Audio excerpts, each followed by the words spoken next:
Hola, buenos días. Todavía, sí. Hola, hola. Algunos me conocen, otros no. Soy Diego, yo soy formado acá en la Universidad del Paraíso, soy hijo del Frique, nací acá, estudié acá, hice mi posgrado acá, así que siempre un agrado volver.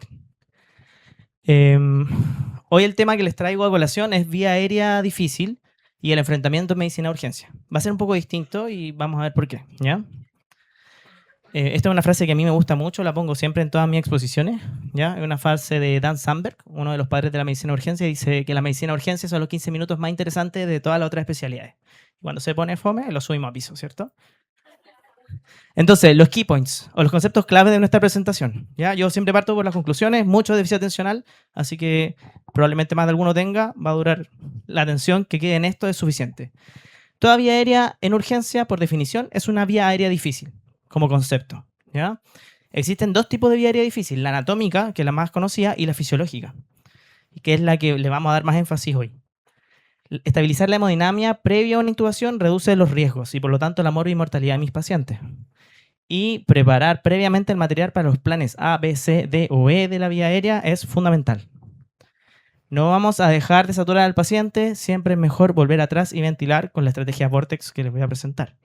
¿Ya? Y la situación Nino, no puedo intubar, no puedo oxigenar, requiere crico de urgencia y debe ser rápidamente reconocida por el equipo tratante. Bueno, entonces la vía aérea, como le dije, ¿cuál es la pregunta? Si nos dicen, ¿qué es una vía aérea difícil? Para nosotros, todas las vías aéreas son difíciles, ¿cierto? Pero tranquilidad ante todo, no nos volvamos monos ni intentemos intubar todo lo que se nos pase por enfrente. Y no sé si les ha pasado esta situación, ¿ya? Que yo creo que a más de alguno le pasó. Dicen, doctor, qué bueno que intubamos al paciente antes de que se parara, porque ahora tiene la vía aérea asegurada y podemos reanimar tranquilo, ¿cierto? Ya, difícil. ¿Ya? Un concepto complejo, porque en ninguna intubación de emergencia el paciente se debería parar. Eso fue culpa nuestra. Entonces, ¿cuáles son los errores más comunes? ¿Ya? Tener una mala elección del paciente que vamos a intubar, una mala evaluación primaria que nos haya permitido detectar errores críticos o cosas específicas que tenemos que mejorar de nuestro paciente para optimizar nuestra intubación, un mal posicionamiento del paciente, una mala preparación tanto del paciente como del material, mal uso de fármacos y sobre todo no pedir ayuda. ¿Ya? La intubación es un trabajo en equipo, no lo puede hacer nadie solo, todos tenemos que estar trabajando en pos del paciente. Y como les dije, en medicina de urgencia, nuestro mantra, si hay algo que deberíamos tener tatuado acá, es el ABC. ¿Ya? Y la evaluación primaria es sistemática, constante y en paralelo.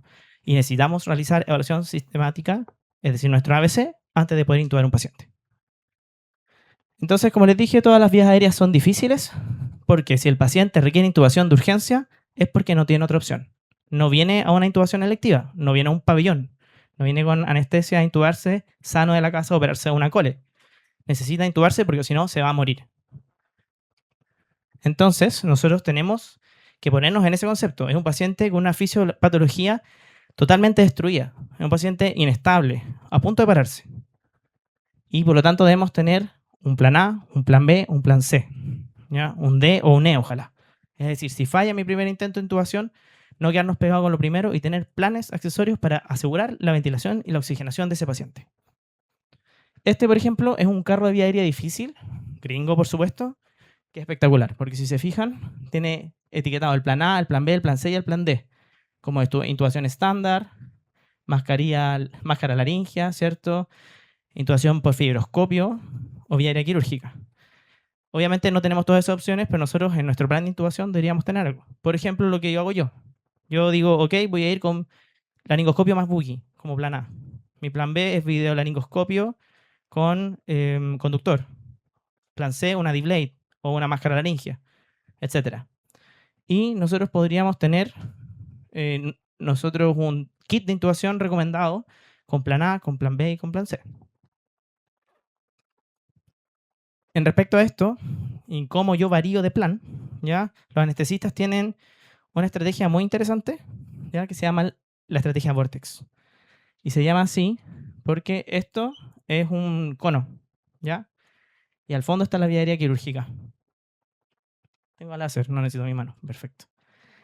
Entonces yo voy a partir con la intubación de endotraqueal estándar, ¿cierto? Y voy a tratar de moverme por la zona verde de seguridad.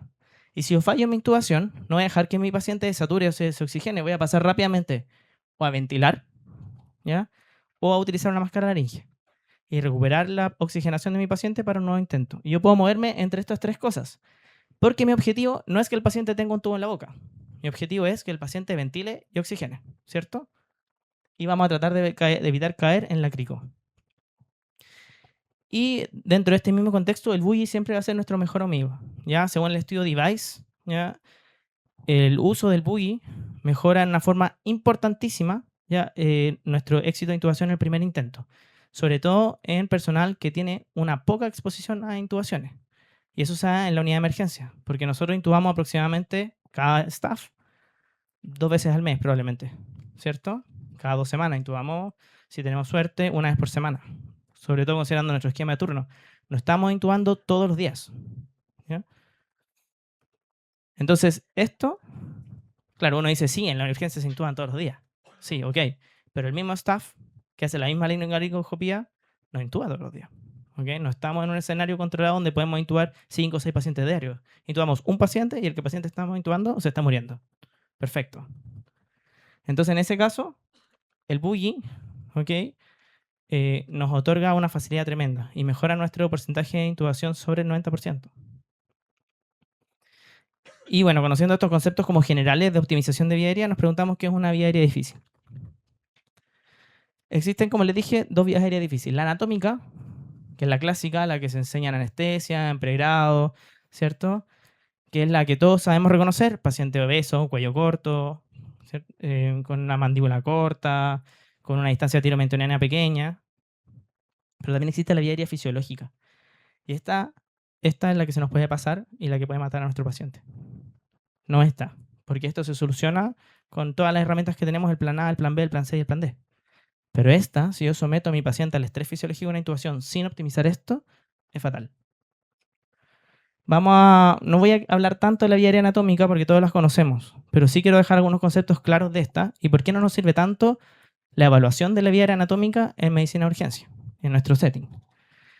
Quiero que sepan que todos los predictores de vía aérea difícil que conocemos, ¿ya? Son súper poco sensibles y poco específicos por separado y tienen un mal valor predictivo negativo. Es decir, que si no existen estas características que definen vía aérea anatómicamente difícil, no quiere decir que cuando tú pongas el laringoscopio y el paciente esté bloqueado y saturando, no vayas a poder intubar fácil. Un valor predictivo negativo bajo quiere decir que no puedo descartar la existencia de una vía aérea anatómicamente difícil, a pesar de que el paciente no tenga ningún signo o ninguna sugerencia de ella en su estructura anatómica. Todos los predictores juntos tienen una mejor sensibilidad y especificidad, pero el valor predictivo negativo sigue siendo malo. Es decir, que tengo un Mallampati bueno, por ejemplo, o que tenga un cuello largo, ¿ya? O que sea flaco, no es suficiente para decir, este paciente debe ser fácil de intubar. Eso es un error terrible. Y aquí les traje la sensibilidad, especificidad y valor predictivo positivo también de cada uno de ellos, ¿ya? No los voy a latear con números, pero si se fijan, hay algunos que son más específicos, es decir, si están, probablemente sea una vía aérea anatómicamente difícil, pero si no están, la sensibilidad es malísima. Y esto es lo más importante en medicina de urgencia. Nosotros, en todo aspecto de la atención de urgencia de los pacientes, tenemos que ser altamente sensibles y poco específicos, porque nuestra misión es descartar cosas y que la gente se vaya para casa sin que se muera. Pero si tenemos una sensibilidad baja, no podemos descartar. Entonces, por concepto, y esto es lo que define el concepto, toda vía aérea en medicina de urgencia es una vía aérea difícil. Y tenemos distintos scores, distintos mnemotecnias que nos permiten identificar qué es lo que anatómicamente podría ser difícil, pero como les dije, no va al caso, no tenemos tiempo para hacer esto, no hacemos una evaluación preanestésica y sabemos que esto puede fallar. Entonces, ¿qué es lo importante? Si no puedo hacer eso, mi capacidad de ventilar, ¿ya? Tenemos que asegurar una buena técnica de ventilación porque si fallo y mi vía aérea anatómica es difícil, esto es lo que va a mantener a mi paciente vivo, una buena técnica de ventilación. Y hay muchas formas de hacerlo, ¿ya? Por ejemplo, pacientes edentados, trauma facial, accidente de alta energía, ¿cierto? Llegan acá porque es el único lugar donde hay maxilofacial. ¿Cómo ventilo si no tiene dientes? Puedo usar esto. Puedo poner la máscara debajo del labio, por ejemplo, para hacer un buen selle. Pacientes con barba, ¿ya? Con barba abundante, ¿qué hago? Puedo poner un TEGA y cortar un hoyo y hacer el selle, por ejemplo. Puedo utilizar también una ambú neonatal, por ejemplo. Entonces, eso para la ventilación. ¿Y cómo mejoro la visión de mis pacientes con posible vía aérea anatómica difícil? Tengo varias formas de hacerlo. Se desconfiguró, pero no importa. Tengo que alinear los ejes, ¿cierto? Vamos a hablar qué es el posicionamiento dinámico con un segundo operador. Vamos a realizar una intubación bimanual, es decir, necesito un segundo operador que me permita acomodar la cabeza de mi paciente, y el CELIC está proscrito. Ya no lo hacemos más, aumenta la dificultad de mi vía aérea. ¿Por qué? Porque el CELIC es una maniobra de presión cricotiroidea que realiza un segundo operador que no está mirando. Y puedo perder la visualización de mi vía aérea por hacer eso. Tenemos que utilizar correctamente el uso del bloqueador neuromuscular. Está descrito que mejora el CORMAC en un punto. Es súper bueno, ¿ya? Es decir, paralicen a sus pacientes, no intuben sin paralizar. Y tenemos distintos accesorios, juguetes. Hay que utilizar el biolaringo, el buggy, los conductores, canula mayo, máscara laringia, todo lo que conocemos y lo que tenemos en los hospitales de alta complejidad. Entonces, ¿cómo posicionamos a nuestro paciente? Rampa, ¿cierto? Alineamos el eje, la aurícula con el esternón, y eso ya me da una alineación de los ejes básica. Pero hay una segunda maniobra que se llama el posicionamiento dinámico. Y esto es muy, muy bueno, porque si se fijan lo que hace acá, en el dibujo, en la imagen, el médico está levantando la cabeza del paciente, y acá ustedes pueden ver una laringoscopía directa en cómo cambia la imagen con este posicionamiento y con esta alineación de los ejes. Entonces, ¿qué es lo que hago yo específicamente en mi práctica clínica? Hago la posición de rampa, luego tomo la cabeza del paciente, realizo mi laringoscopía y con la mano que está atrás, en vez de solo hiperextender, también levanto la cabeza de a poco hasta que logro obtener una buena visión. Y le pido al segundo operador que ponga la mano debajo y sostenga la cabeza en esa altura, y yo puedo intubar con calma. Y mejora de esta forma mi visión. Y juguetes y accesorios. Aquí el estándar es la videolaringoscopía. Pero ojo, la angulación de la hoja va a generarnos más que algún problema, ¿ya? Si utilizamos una D-Blade, sabemos que la hiperangulación nos va a hacer que el tubo se vaya hacia abajo. Entonces necesitamos un conductor bien posicionado, ¿cierto? Con la forma del palito de hockey o J, en caso de que utilicemos una D-Blade con buena angulación para poder ir hacia arriba y alcanzar las cuerdas vocales y tener y básicamente llegar a donde estamos viendo. Porque esto, recuerden que cambia la forma en que nosotros estamos realizando la fuerza, cambia la forma en que estamos tratando de alinear los ejes, y si no estamos acostumbrados a hacerlo, el tubo se nos va a ir al esófago aunque veamos las cuerdas. Ya, vía aérea fisiológica. Y este es lo más importante para mí de la presentación. Nuestras acciones impactan en la mortalidad del paciente. Todos los fármacos que deseamos pasar, todas las técnicas que realicemos o que deseamos utilizar, van a aumentar la mortalidad de mi paciente. Entonces, los periodos de apnea, por ejemplo, cuando el paciente está paralizado ya no ventila, ¿ya? Cuando están críticos enfermos, si yo los expongo a apnea, esos 10 segundos, 20 segundos, generan acidosis importante, acumulación de CO2, y un paciente en shock, la acidosis es mortal. Si intubo al paciente que tiene algún desequilibrio electrolítico o ya está acidótico y no configuro bien el ventilador, también lo vuelvo más acidótico y también va a caer en shock, ¿ya? Los medicamentos que utilizamos en la secuencia de intubación rápida, si escojo mal los medicamentos que voy a utilizar, puede generar hipotensión, shock y también paro. Y la preoxigenación inadecuada, ¿cierto? Si comprometo las reservas de mi paciente, que ya en el fondo viene con una sed de oxígeno porque está en un déficit, ¿cierto?, de entrega de oxígeno al fondo a nivel tisular, y si no preoxigeno bien a ese paciente, los tiempos de apnea van a ser cortos, lo voy a exponer a hipoxia y a daño cerebral, miocárdico y shock. Entonces, ¿qué es lo que tengo que hacer? Yo tengo que tener un buen control de perfusión y prevención del shock antes de intubar al paciente.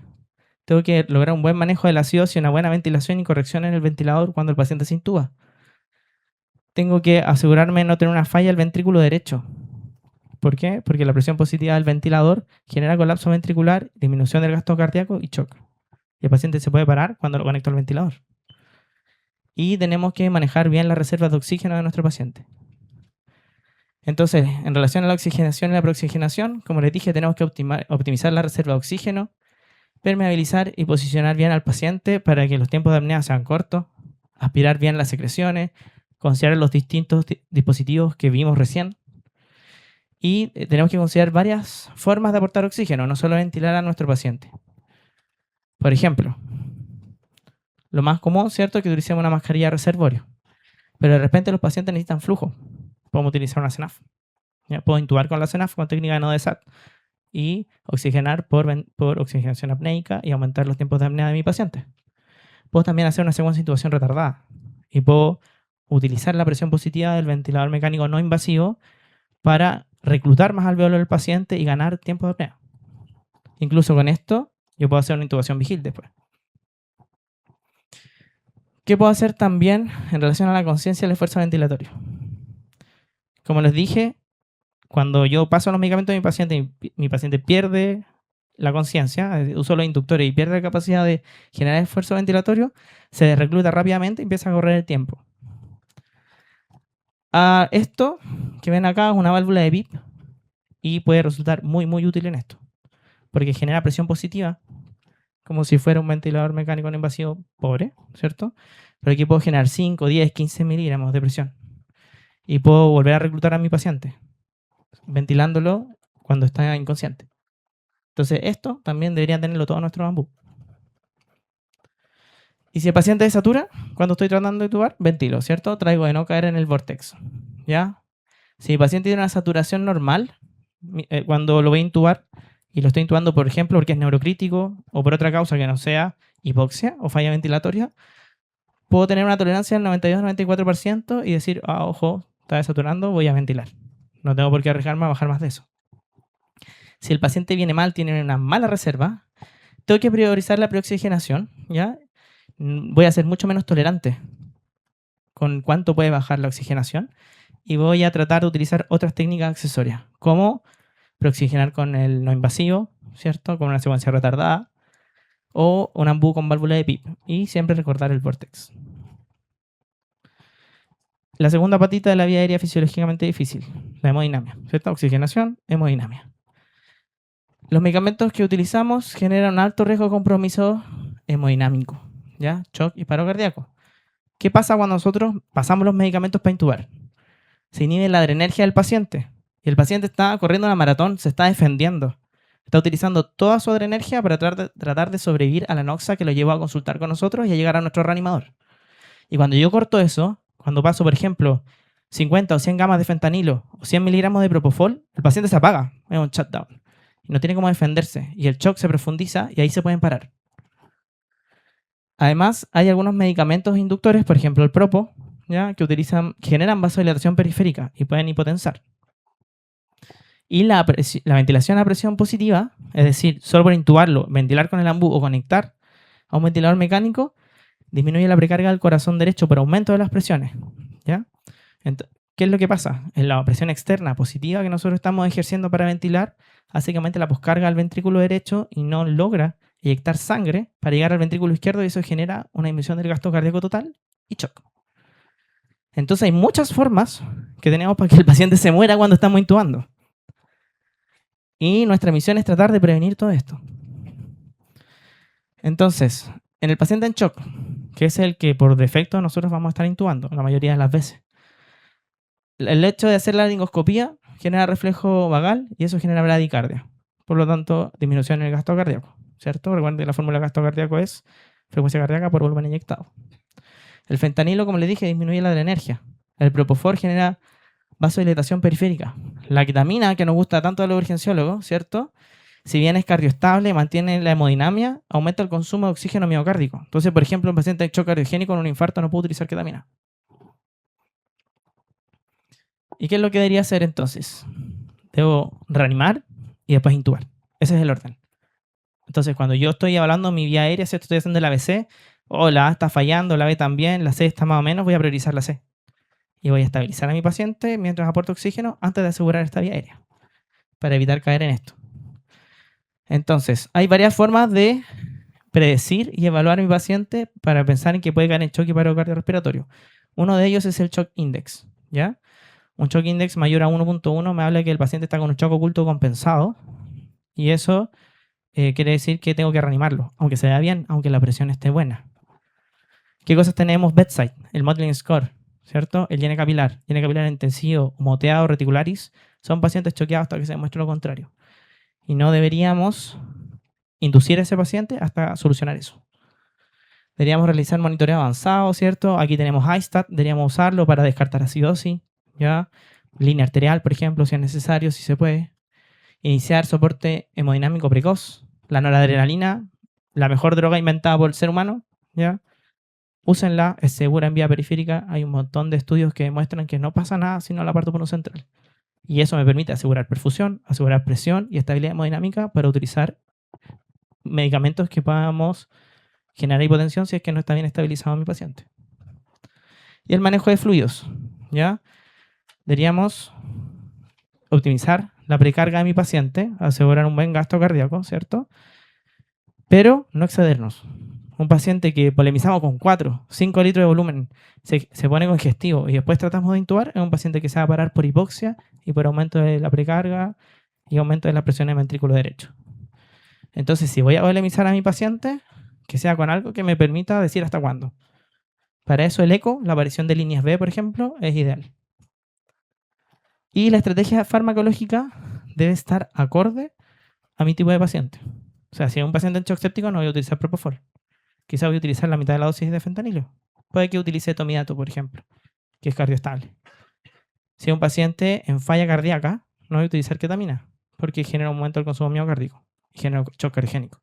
Entonces, la elección del medicamento es crucial para poder evitar esto. Y la reanimación precoz. Entonces, aquí hay un ejemplo de las... Este es de la revista del Emergency Medicine Clinics. Y nos muestra cómo deberíamos nosotros variar las dosis ya según el tipo de paciente. Entonces, por ejemplo, si tengo un shock index elevado, es decir, si está un shock compensado, la ketamina debería bajar a la mitad. El etomidato también. Ya el etomidato está más en discusión porque se ha visto que en verdad no cambia tanto la hemodinamia con dosis plenas de etomidato como no como en ketamina, ¿ya? Y succinicolina rocuronio pasa algo muy interesante. Si se fijan, paciente con un buen shock index, mantengo dosis estándar, pero si el paciente está choqueado, aumenta las dosis de paralizante. Súper interesante. ¿Y eso por qué? Porque necesito lograr la parálisis en el menor tiempo posible para mejorar mi tiempo de apnea, mejorar mi Cormac, ¿cierto? Y disminuir los tiempos de intubación. La tercera patita de la vía aérea fisiológicamente difícil, ¿ya? Son los desórdenes ácido-base, ¿ya? La acidosis metabólica es el desorden más común. Y esto es súper importante. En los pocos segundos que generamos de apnea en una intubación, por más perfecta que salga, vamos a cambiar el pH en al menos 0.2. Y un paciente que está, por ejemplo, con un pH 7.1, baja a 6.9 y eso es incompatible con la IA. Entonces es fácil que se pare. Ya. Hay, por ejemplo, pacientes que están acidóticos, ¿ya? Que deberíamos evitar intubar. Por ejemplo, un hepótico, un asmático. Son pacientes que no logran compensar, que están en fondo utilizando toda su mecánica para poder compensar esa acidosis que se está generando y si los intubo, probablemente caigan en paro. ¿Ya? Son casos específicos que nosotros utilizamos todas las herramientas disponibles para tratar de no intubar. Porque son muy difíciles de ventilar y además porque pueden caer en acidosis refractaria. Entonces, ¿qué deberíamos realizar? ¿Ya? Primero, tratar de no intubar a los pacientes que estén severamente acidóticos hasta corregirlo. ¿Ya? La pregunta es cómo voy a corregir esto, porque el bicarbonato en general hace buffer y no me soluciona la acidosis, pero las estrategias de reanimación que estábamos viendo sí lo hacen. Entonces, si mejora la perfusión, ya si mejora la estabilidad clínica de mi paciente, la acidosis se va a ir resolviendo lentamente y voy a poder intubarlo. Y si es inevitable, porque por ejemplo está en un shock séptico de foco pulmonar con falla respiratoria como falla primaria, necesito optimizar mi reanimación lo más posible, ¿ya? Y saber que ese paciente puede que curse con bradicardia, con hipotensión, que las drogas no funcionen bien porque los receptores van a estar colapsados por la acidosis. Y tengo que cambiar mis estrategias de inducción. Por ejemplo, si sé que el paciente va a estar acidótico y que cuando le pase el bloqueo neuromuscular va a ser apnea y se puede choquear, este es un paciente en el que yo podría realizar una intubación vigil. Con ketamina, por ejemplo, ¿cierto? Lidocaína tópica, videolaringoscopía y solo pasar el rocuronio cuando ya esté viendo las cuerdas y esté a punto de pasar el tubo. Y, súper importante, el seteo del ventilador tiene que priorizar esta compensación. O sea, estos pacientes son pacientes que van a necesitar frecuencias ventilatorias un poco más altas de lo normal. No me sirve dejar las 12, 15, necesito 24, ¿cierto? 26. Y por último, ya la última parte de la vía aérea fisiológicamente difícil es la falla del ventrículo derecho. Entonces hablamos de la hipoxia, el shock, ¿cierto? La inestabilidad hemodinámica, la acidosis, y esto es lo último, que es la falla del ventrículo derecho por presión positiva. ¿Ya? Como ustedes saben, se acuerdan de fisiología primer, segundo año de nuestras respectivas carreras, nosotros ventilamos a presión negativa, ¿cierto? Movemos el diafragma, ¿ya? Desciende, eso genera un cambio de presión, disminuye las atmósferas en nuestro pulmón y entra el aire. Sencillo, ¿cierto? Pero cuando un paciente está intubado, lo que nosotros hacemos es básicamente soplar con una pajita, que es el tubo, ¿cierto? Hacia los pulmones, que son un globo, y entregamos presión positiva. Y toda la fisiología pulmonar se invierte. Y eso es súper deleterio. Entonces nosotros estamos haciendo daño solo por ventilar al paciente. Y dentro de muchas cosas que pasan, por ejemplo, daño alveolar, ¿cierto? Daño por presión, por cambios de volumen, también este cambio en las presiones a las que el tórax no está acostumbrado genera una presión extrínseca importante en el corazón. Y el ventrículo derecho, ya al revés del izquierdo, tiene muy poca musculatura y es muy débil a los cambios de presión. Entonces, cuando yo ventilo a un paciente a presión positiva, el ventrículo derecho tiende a colapsar. Y pasan dos cosas, ¿ya? Disminuye la precarga, ¿ya? Por aumento de la presión pulmonar, porque estoy ventilando a presión positiva, y eso hace que aumente la poscarga. Entonces, aquí tengo una fuerza que no me permite que el corazón eyecte, ¿ya? Y eso hace que finalmente no pueda eyectar sangre, ¿cierto? Desde el ventrículo derecho hacia el pulmón, y el ventrículo crece porque empieza a acumular sangre, ¿ya? Y además, la presión positiva afecta a la vena cava, tanto inferior como superior, y el retorno sanguíneo es menor, ¿ya? Y disminuye la precarga. Entonces tengo dos fuerzas luchando sobre el ventrículo derecho. El aumento de la presión pulmonar hace que el corazón derecho no tenga suficiente fuerza para expulsar la sangre que le llega hacia la circulación pulmonar para que llegue a la circulación cardíaca izquierda, y al mismo tiempo la disminución del retorno venoso hace que le llegue menos sangre, entonces tiene poca fuerza y menos que inyectar. Y eso se traduce en que el corazón izquierdo se colapsa porque no le llega nada y se empieza a acumular todo en el derecho. Entonces, el ventrículo izquierdo no tiene nada que expulsar, ¿cierto? Se disminuye el gasto cardíaco, nos hipoperfundimos porque nosotros dependemos principalmente del ventrículo izquierdo para perfundir nuestros órganos. Y además, la acumulación de líquido y presión que se genera en el ventrículo derecho empieza a generar un efecto que se llama desplazamiento del septo o shift septal, que quiere decir que el ventrículo derecho empieza a aplastar al izquierdo y más encima deja poco espacio para trabajar. Y estos pacientes se choquean y se paran y es casi irreversible.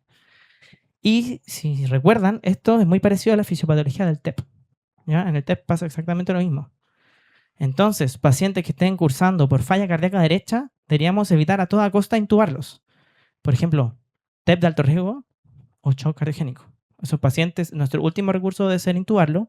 Y si lo voy a hacer, tengo que mejorar la hemodinamia, prevenir la acidosis, prevenir la hipercapnia, es decir, mejorar todas las otras partes de la vía aérea fisiológicamente difícil para que el paciente sea capaz de tolerar la noxa a la que lo voy a someter al cambiar su forma de respirar a presión positiva, ¿ya? Porque ese corazón derecho que ya está afectado por TEP, ¿cierto?